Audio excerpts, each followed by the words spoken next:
ఇప్పుడు ఎండాకాలం కదండి.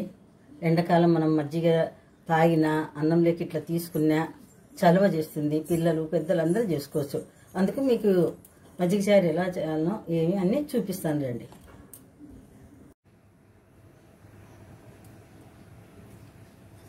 ఆయిల్ 2 స్పూన్లు వేసాను చూడండి. పెన్ను, ఆవాలు కొద్దిగా చిటపట అట్లా అనడ, కొద్దిగా జీలకర్ర, కొంచెం మినపప్పు, కొద్దిగా శనగపప్పు, కొంచెం కరివేపాకు, చిన్న ఉల్లిపాయలు ఉంటే ఇట్లా వేసుకోండి, లేదనుకోండి పెద్దవి కట్ చేసుకోండి. ఒక వేసాను నేను.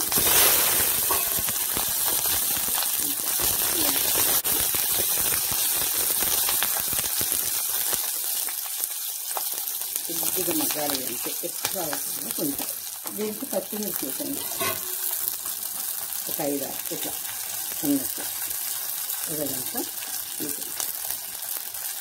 కారం బదులు పచ్చిమిర్చి వేస్తున్నాను. మగ్గితే అన్నంలో కొనుక్కొని తింటే టేస్టీగా ఉంటుంది బాగా.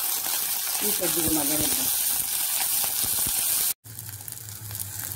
చూడండి, ఆనియన్స్ వేసాను కదా చిన్న చిన్నగా. ఇట్లా పచ్చిమిర్చి కూడా తెల్లగా అయినాయి చూడండి. ఇట్లా మరి ఎక్కువ మగ్గాల్సిన విధంగా కొంచెం పసుపు వేసుకున్నాం. తెల్లగా ఉండకుండా మనకు కలర్గా కావాలంటే, మీకు పసుపు వద్దనుకుంటే ఒక వైట్గానే ఉంటుంది.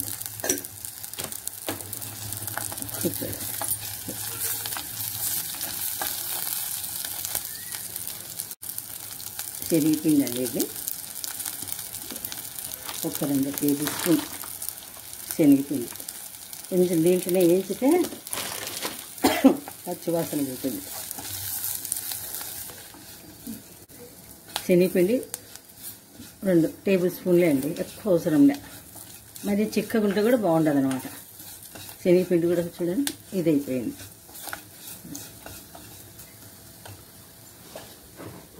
సాల్ట్ వేద్దాం.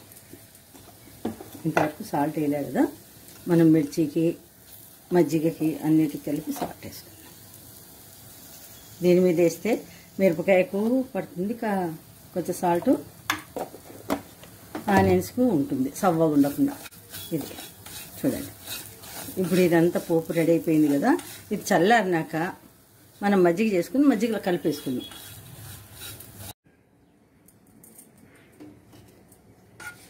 చల్లగా అయిపోయింది కదా అన్నీ. ఇప్పుడు మజ్జిగ చేసి పెట్టుకుందాం. చూడండి, మీకు ఎంతమంది కావాలంటే అంత వేసుకోవచ్చు మజ్జిగ. దీనికి కొలతలు అంటూ ఏం లేవు. నేనైతే చేశాను, దీనికి తగినంత వేసుకుందాం మనం. ఇప్పుడు వేసి కలిపి చూస్తాను.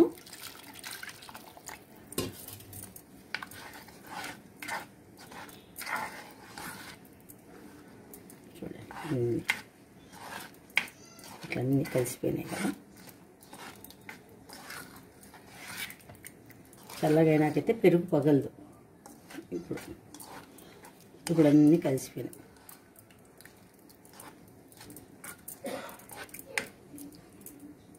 మజ్జిగ చారు రెడీ. మజ్జిగ చారు సర్వింగ్ బౌల్లో తీసాను కదా. కొంచెం కొత్తిమీర పడితేనే మనకు బాటే చూసేదానికి బాగుంటుంది, తినేదానికి బాగుంటుంది. ఎక్కువ అవసరంగా కొద్దిగా. చూడండి, యమ్మీ యమ్మీ టేస్టీ టేస్టీ మజ్జిగ చారు రెడీ.